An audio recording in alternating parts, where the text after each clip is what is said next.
हाँ, देखो हमने जो अब तक पढ़ा वो ये पढ़ा कि माल की जो सप्लाई की जाती है, गुड्स की जो सप्लाई की जाती है, उस सप्लाई का टाइम डिसाइड कैसे किया जाएगा। इसके अंदर वेरियस पॉइंट्स हमने अब तक के वीडियोस में देखे।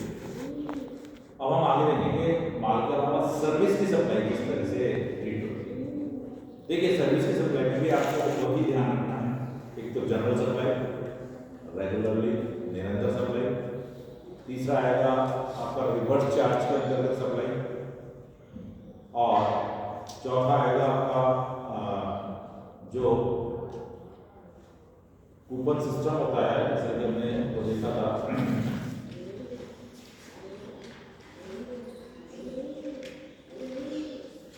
वाउचर्स। वाउचर्स के अंतर्गत सप्लाई, एक सेल और अप्रूवल।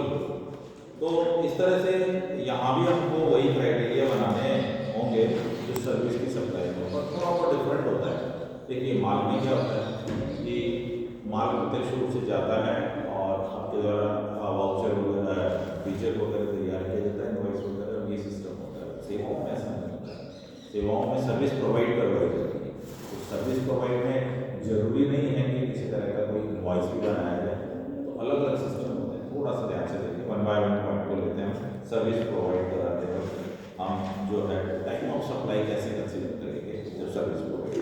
सबसे पहले क्या है कि जो जनरल सप्लाई होती है, जो सामान्यतः जैसे हम किसी एडवोकेट के पास जाएं, उससे एडवाइस लें और आ जाएं, किसी डॉक्टर के पास जाएं, एडवाइस लें और आ जाएं, ये भी सेवाएं हैं।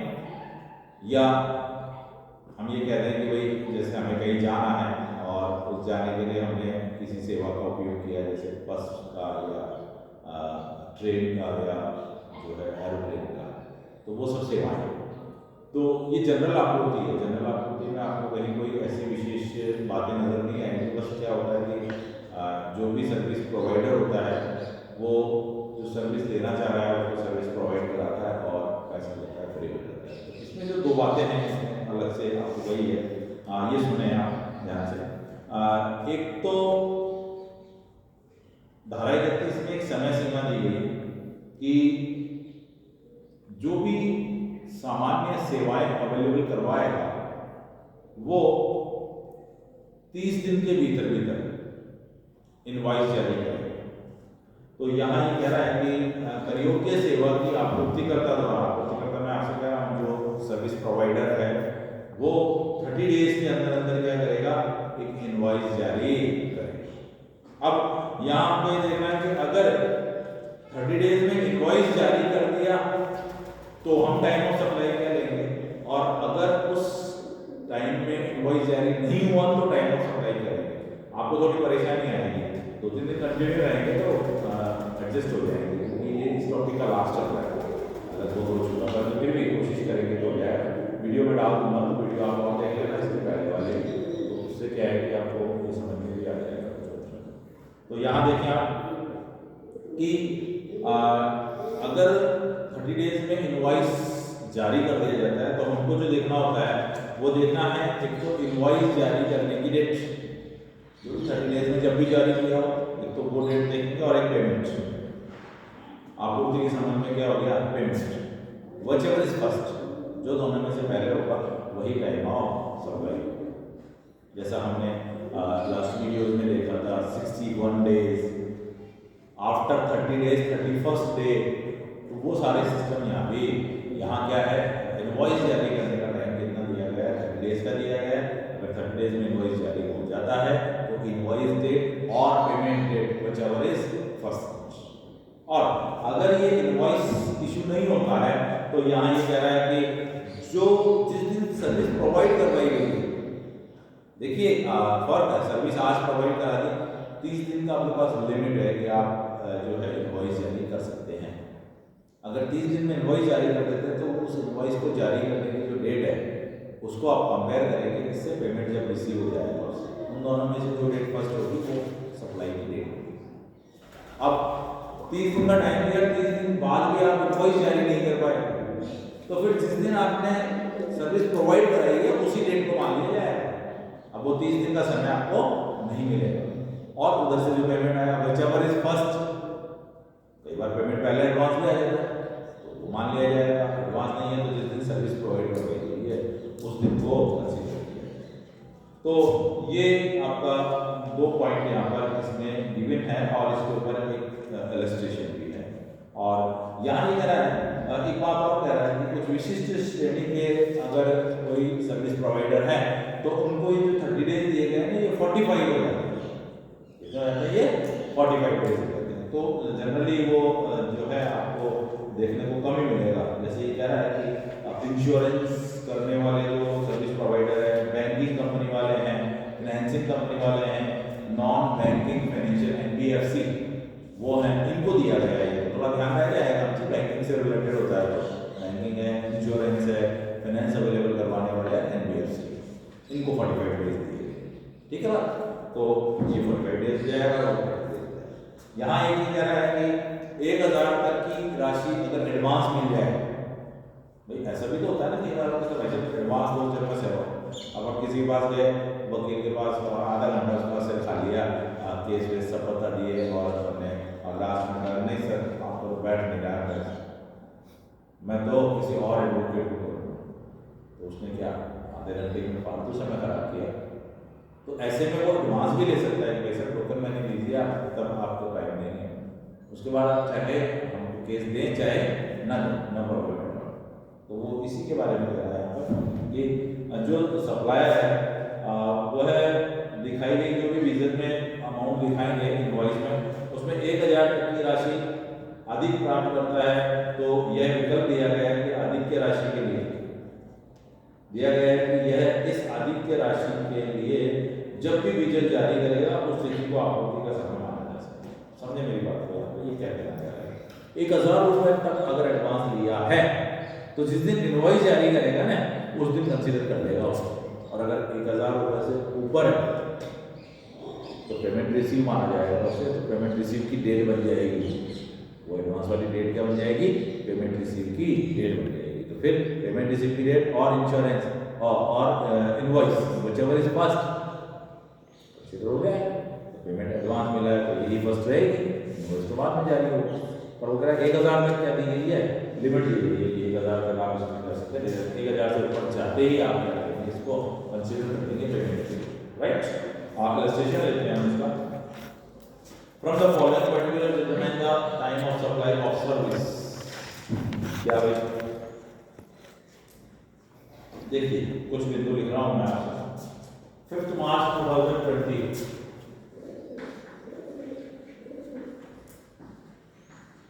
एक डेट है और इस डेट को क्या हुआ है, booking of convention hall sum agreed ₹18,000 advance of ₹4,000 received.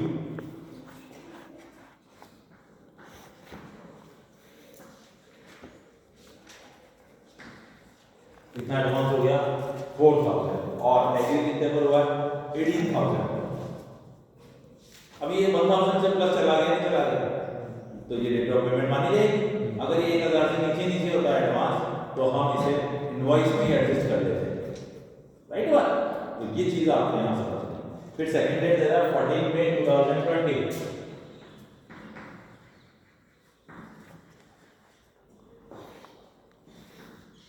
Convention hall book किया है और ये कह रहा है फंक्शन हेल्ड, इस दिन फंक्शन हो गया उस कन्वेंशन हॉल, राइट। यानी इस दिन सर्विस प्रोवाइड करवा दी गई, इसे हम यूं कहेंगे अगर दूसरे शब्दों में, तो इस दिन सर्विस क्या करवा दी गई, प्रोवाइड करवा दी गई कि आप हॉल में आइए प्रोग्राम कीजिए और चलिए। तो ये सर्विस प्रोवाइड वाला डे हो गया, राइट। फिर तीसरी डेट दे रहा है 26 जून 2020। और इस दिन क्या हुआ, invoice issued for 18,000।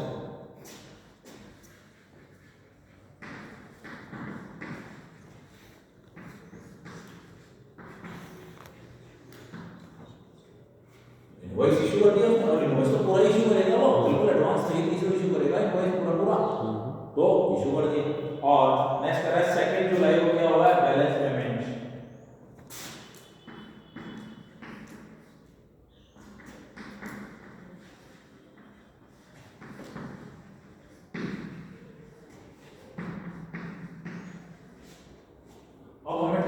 Supply decide करना है। बहुत इजीली सोचिए आप टाइम ऑफ सप्लाई के लिए सबसे पहले हमें ये देखना है कि जब भी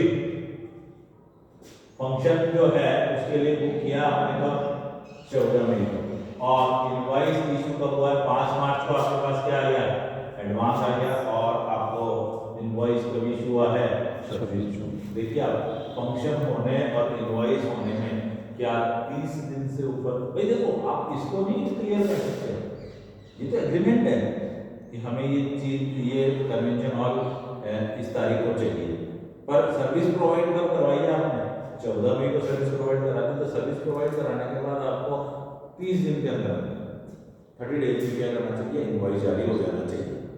देखिए क्या इनवॉइस जारी हुआ है 14 में से 26 ऑफ जून चला गया, यानी 30 डेज से क्या हो गया, क्रॉस हो गया। 30 डेज से क्रॉस होने पर स्थिति बदल गई, अब 30 डेज वाला रूल नहीं लगेगा, अब क्या लगेगा, जिस दिन सर्विस प्रोवाइड करवाई है या जिस दिन पेमेंट आया, व्हिचएवर इज फर्स्ट, पहली बात। दूसरी बात एडवांस के बारे में कि एडवांस के लिए तुमसे लिख दिया 1000 से ऊपर होगा तो जिस दिन रिसीव हो जाए उसी दिन उसको कंसीडर करोगे। तो पहले तो मैं कहूंगा कि टाइम ऑफ सप्लाई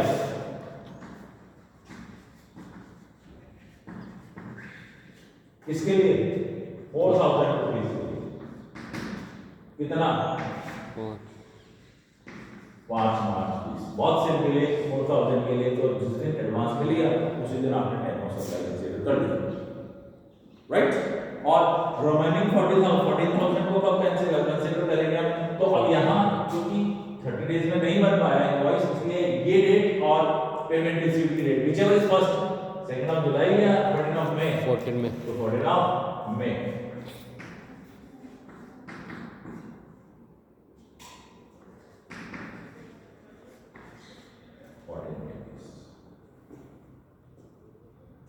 आप समझे इस बात को कि आपको इस 4000 पर तो सप्लाई कब मार्च की मानते हुए आपको अप्रैल में जीएसटी पे करना पड़ेगा, और इस 14000 की सप्लाई को कब मानेंगे आप, मई की सप्लाई, और आपको जून में जो रिटर्न भरनी पड़ेगी तब जीएसटी पे करना पड़ेगा। इसलिए time of supply very important है। आप कब कब जो है इसको टाइम ऑफ सप्लाई को कंसीडर करेंगे और कब कब टैक्स भरेंगे, ये डिसाइड होता है टाइम ऑफ सप्लाई को लेकर। ओके, एक और इलस्ट्रेशन देखने की कोशिश करते हैं इसमें। सिंपल ही है, कुछ नहीं डेट्स वगैरह का ही है, परंतु ये अंडरस्टैंडिंग बढ़ाएगा आपकी। जीएसटी में सबसे बड़ी प्रॉब्लम ये है, आपको मैं बता दूं कि GST is a new subject, और न्यू सब्जेक्ट में हम जब तक टर्मिनोलॉजी को नहीं समझेंगे, जैसे वो टाइम ऑफ सप्लाई लिखेगा तो आपके दिमाग में क्या होना चाहिए, स्ट्राइक करना चाहिए कि टाइम ऑफ सप्लाई क्या होगा। नहीं तो वो क्वेश्चन में टाइम ऑफ सप्लाई लिखेगा, आप उसके इंपॉर्टेंस को नहीं समझ पाएंगे तो क्वेश्चन सॉल्व नहीं हो पाएगा।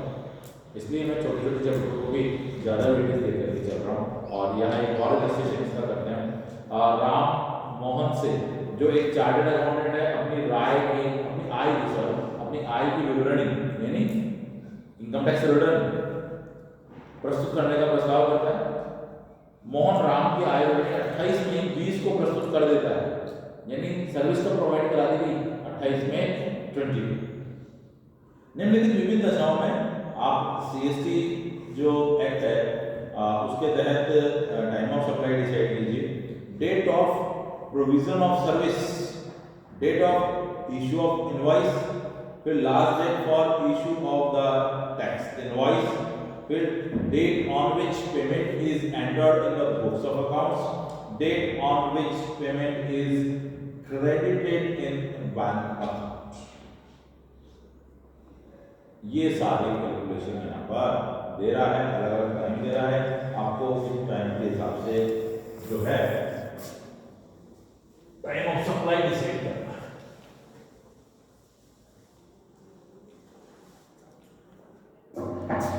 Listen, first date of provision of service.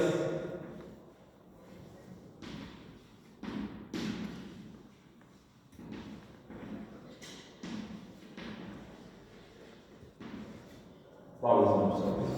फिर date of issue of invoice.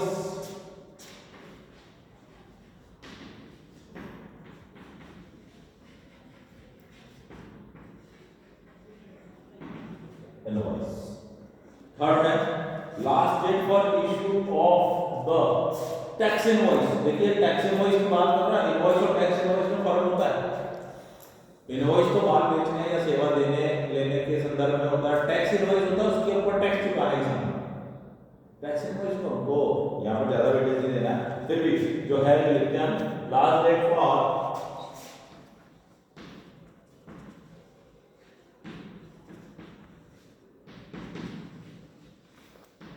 Issue of tax invoice. और नेक्स्ट कह रहा है date on which payment is entered in the books of accounts.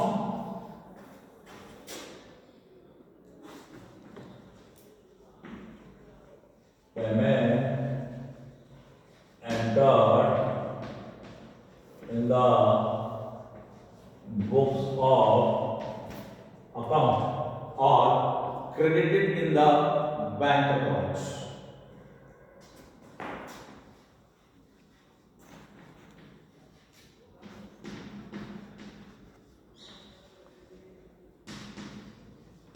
ये कुछ डेट्स आपके सामने आएगी। अब हमको डिसाइड क्या करना है इसमें से कि कब हम टाइम ऑफ सप्लाई मानेंगे। यहाँ आपको ये डिसाइड करना है कि एक चार्टेड अकाउंटेंट ने अपनी सर्विस प्रोवाइड करवाई है काय के लिए, टैक्स की रिटर्न भरने के लिए। तो ये सर्विस हो गया मैटर, गुड्स का मैटर नहीं है, किसका मैटर है, सर्विस का मैटर। सर्विस के मैटर में देखिए सबसे पहले 28 मई 2020 को सर्विस प्रोवाइड करवाई, 28 मई 2020, और 29 मई को date of issue of invoice, invoice issue हो गया। फिर last date of tax invoice 27 of June, 27 of June, और एंटर्ड हो गया 30 मई 2020 और बैंक में जमा हो गया 31 मई को। मैंने कहीं भी आपको बैंक में जमा होने की बात नहीं करी है। इस वीडियो में आप देख रहे हैं कि मैंने आपको सर्विस प्रोवाइडर की बात करी, तो कभी भी ये नहीं कहा कि बैंक में जमा, हमने कहा पेमेंट कब मिल गया। तो मिलने का मतलब बैंक में जमा एक दो दिन आगे पीछे हो सकता है, रिसीव होना होता है जब बुक्स में एंटर किया जाता है। तो हमें ये चीज ध्यान रखनी है। फिर मैंने कभी भी टैक्स इनवॉइस की बात नहीं करी है आपसे कि last date of tax invoice ना, ये एप्लीकेबल नहीं। फिर मैंने ये तो किया है कि सर्विस को प्रोवाइड की गई है, बिल्कुल, और सर्विस जब भी प्रोवाइड की है उसके 30 दिन के अंदर इनवॉइस बनना चाहिए, तो इनवॉइस की भी बात की है हमने। बस ये 3 कॉलम काम आएंगे।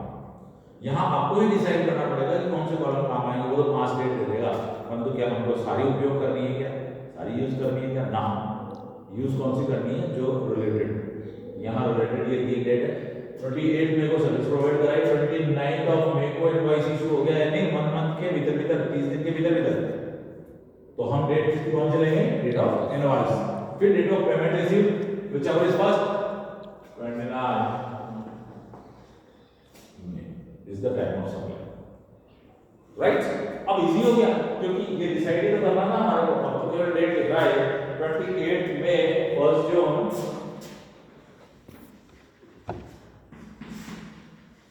बाकी डेट तो हम देखेंगे नहीं, और 30 मई 27 जून,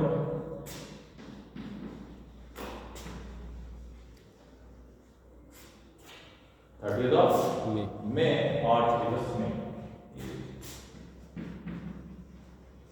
फिर देखिए इसको देखिए और इसका एक मंथ देखिए, तो 28 को सर्विस प्रोवाइड कराई मई में, और 29, 30, 31 और 1 जून को क्या कर दिया, इनवॉइस जारी कर दी। तो विदिन 30 डेज हो गया, 1 जून और 30 में, व्हिच वन इज फर्स्ट, 30 में, 30 टाइम ऑफ सप्लाई। फिर नेक्स्ट है 28 में, 28 में, और इनवॉइस इशू फॉर जुलाई, और 27 जून, 27 9 जुलाई पेमेंट रिसीव हुआ, और 11 जुलाई। इससे तो कोई मतलब ही नहीं था, ठीक है लिख देते हैं। अब देखिए 28 मई के बाद जून भी खत्म हो गया और जुलाई में 30 डेज से ज्यादा नहीं लगेगा, 30 डेज से ज्यादा नहीं लगेगा, इसका मैं तो बता सकता हूं 28 में और 9 जुलाई जब इस पास 28 में is the time of supply, यानी मई की जब रिटर्न भरेंगे वो जून में तब जाकर के हमने सप्लाई को दिखाना होगा। क्लियर है बात, समझ गए आप ये बात को? तो ये मामला आपका प्राइमरी सप्लाई का होता है और इसके बाद हम कुछ और भी पॉइंट्स पर डिस्कस करेंगे। Thank you.